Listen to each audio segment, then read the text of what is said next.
Assalamualaikum warahmatullahi wabarakatuh.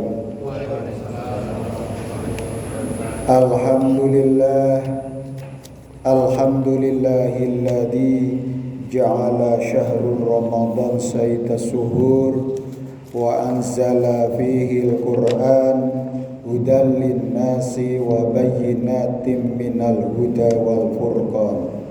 Asyhadu an la ilaha illallah wahdahu la syarikalah wa asyhadu anna Muhammadan abduhu wa rasuluh la nabiyya wa la rasula ba'dah. Amma ba'du. Jamaah salat subuh rahimakumullah, marilah kita panjatkan puja dan puji syukur atas segala nikmat dan karunia yang Allah anugerahkan pada kita sekalian dari lahir sampai saat ini. Tidak pernah putus-putusnya Allah karuniakan nikmat itu kepada kita secara cuma-cuma.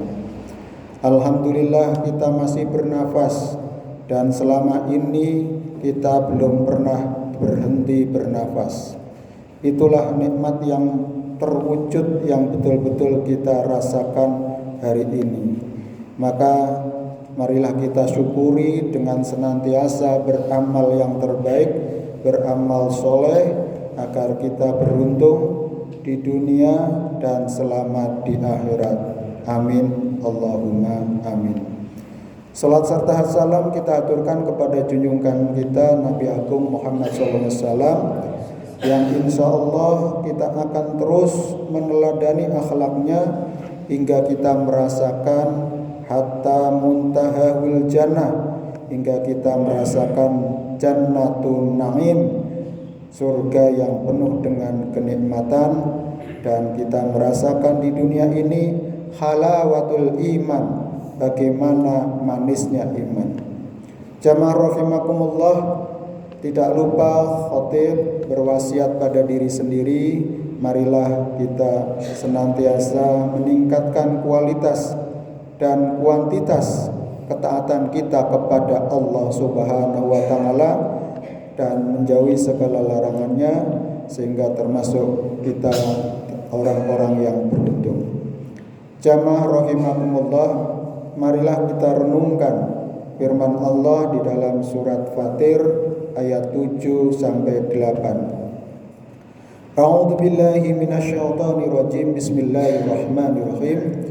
Alladzina kafaru lahum adzabun syadid walladzina amanu wa amilus solihati lahum maghfiratu wa ajrun kabir.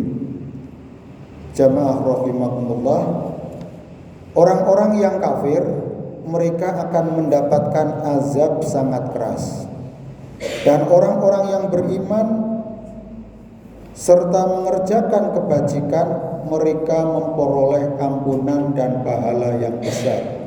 Apalagi di bulan suci Ramadan, maka tidak kendat-kendatnya, tidak terputus-putusnya kita istighfar, memohon ampun kepada Allah, kita senantiasa berzikir kepada Allah, seperti halnya kita bernafas tidak pernah berhenti. Maka senantiasa kita harus istiqomah dan terus menerus, karena Allah juga tidak pernah berhenti dalam memberikan nikmat kepada kita sekalian. Maka iman dan takwa kita harus senantiasa nyambung kepada Allah Subhanahu wa taala. Sebab apabila kita itu terputus dari Allah Subhanahu wa taala, sangat berpotensi kita melakukan kejahatan, sangat berpotensi kita melakukan kemaksiatan, sangat berpotensi kita melakukan keingkaran kepada Allah Subhanahu wa taala. Maka setiap saat kita senantiasa jaddidu imanakum, senantiasa memperbarui keimanan kita dengan sholat 5 waktu yang kita tunaikan. Karena sholat 5 waktu ke sholat 5 waktu berikutnya adalah kafarat, penghapus dosa-dosa kita yang telah lalu. Demikian juga sholat yang lain, sholat Jumat itu dosa mingguan. Sholat Jumat ke sholat Jumat berikutnya menjadi kafarat bagi kita dosa selama 1 minggu. Demikian juga sholat Idul Fitri ke sholat Idul Fitri yang akan datang itu juga menjadi kafarat.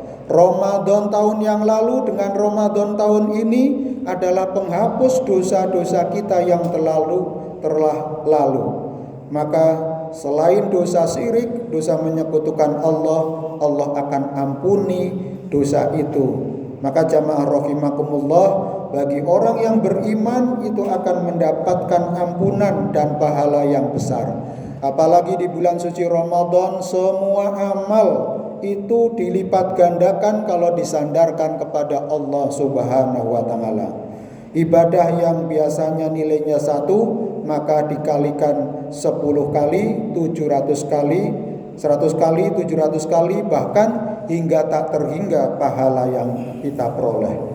Itu adalah untuk memotivasi kita selalu fastabiqul khairat, berlomba-lomba dalam kebaikan.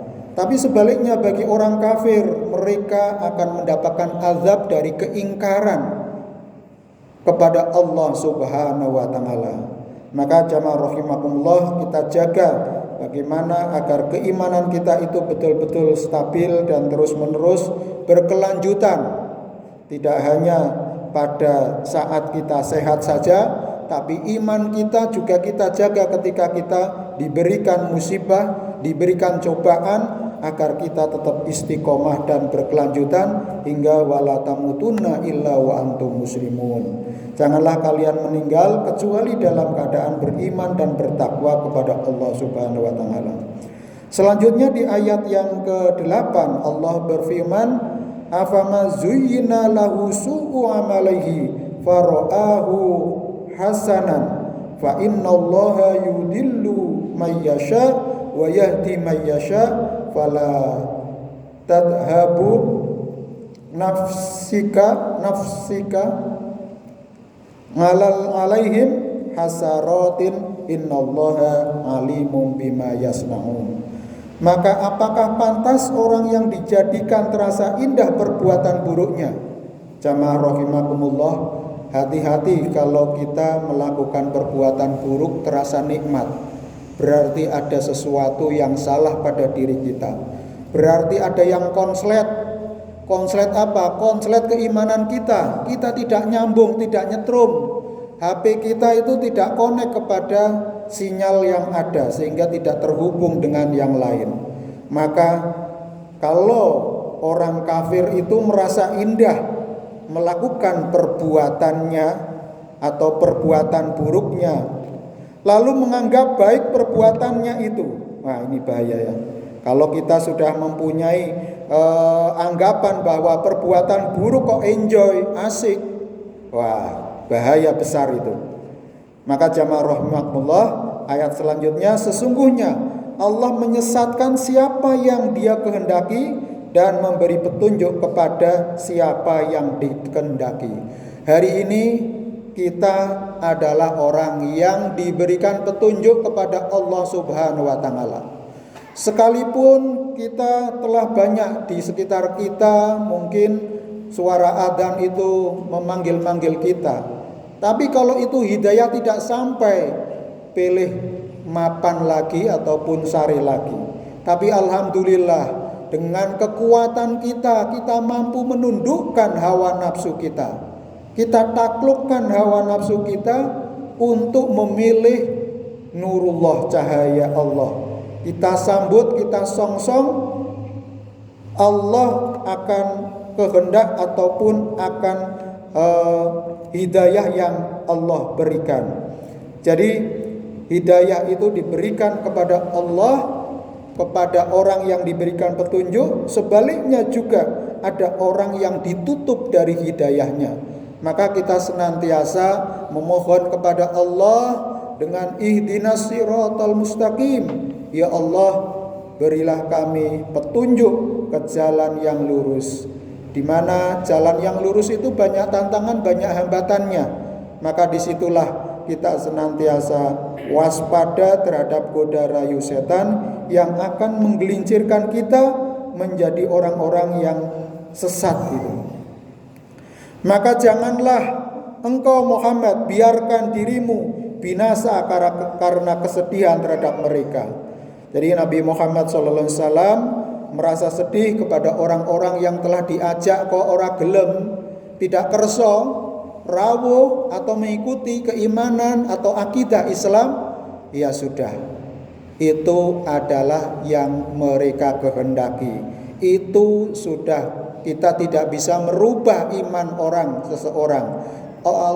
Seseorang tidak bisa merubah hidayah itu, tapi hanya Allah lah yang memberi hidayah. Maka itu sudah menjadi tanggung jawab mereka. Batasan kita adalah ajak-ajak, ayo, mengajak kepada kebaikan serta nahi mungkar, mencegah dari perbuatan keji dan mungkar. Itu kewajiban dan tugas hidup kita untuk mengajak. Adapun mereka mau ataupun tidak, itu diserahkan kepada yang bersangkutan, karena setiap orang akan menanggung dari apa yang telah dilakukannya. Jadi semuanya akan dipertanggungjawabkan. Bagaimana organ-organ tubuh kita dimanfaatkan, kemana kaki kita melangkah, bagaimana tutuk kita ataupun mulut kita itu untuk berbincang atau ngomong. Apakah omongan-omongan kita adalah omongan yang baik dan bermanfaat, atau sebaliknya omongan-omongan kita adalah ghibah dan namimah dan berbagai macam akhlak tercela yang ada. Maka jamaah rahimakumullah, Allah betul, sesungguhnya Allah Maha mengetahui apa yang mereka perbuat. Jamaah rahimakumullah, innallaha alimun bima yasnaun. Allah Maha mengetahui sekecil apapun perbuatan kita.